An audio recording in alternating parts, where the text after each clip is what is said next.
Città metropolitana ha ottenuto interessanti finanziamenti nell'ambito del PNRR Missione 2 per quanto riguarda la riforestazione urbana, periurbana ed extraurbana, a supporto di attività appunto di forestazione nei territori del Comune di Genova, del Comune di Arenzano, di Cogoleto, di Ronco Scrivia, e recentemente un finanziamento di circa 1.700.000 euro, inclusi in questi 5 milioni che vi dicevo prima, per i comuni di Bogliasco e Pieve Ligure. Le attività di forestazione riguardano appunto terreni che in questo momento sono scoperti da piante, da arbusti ed alberi,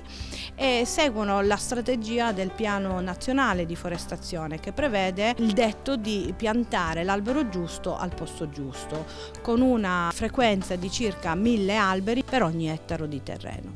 Le nostre attività coprono circa 110 ettari, 40 ettari sul territorio di Genova e gli altri sugli altri comuni che sono stati elencati. I progetti di forestazione rappresentano un ottimo esempio di sistema di governance multilivello, sia a livello territoriale, perché hanno visto il coinvolgimento diretto dei comuni che ci hanno messo a disposizione i loro terreni sui quali noi abbiamo fatto le singole attività e che poi verranno lasciati in gestione per gli anni futuri ai comuni stessi,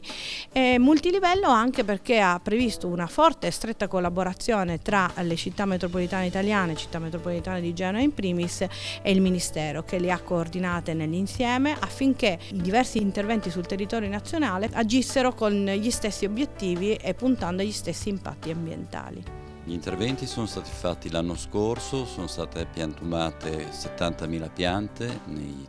territori di Arenzano, Cogoleto, Genova e Ronco Scrivia. L'anno successivo è stato effettuato il monitoraggio e quindi è stato effettuato il conteggio delle piante, quelle che sono vive, quelle che sono morte, e quindi è iniziato ora l'intervento di manutenzione e di sostituzione delle fallanze. Le specie derivano dal progetto nazionale che individua le fasce climatiche e fitoclimatiche. Sono state individuate 4 tipi di alberature: leccio, quercia, roverella, frassino e carpino, mentre per le specie arbustive sono state individuate più specie: il corbezzolo,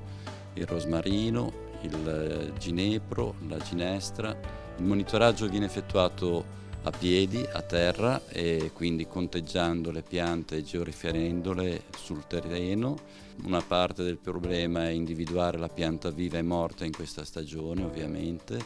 quindi riportate su cartografia georiferita, e il conteggio viene quindi aggiornato periodicamente.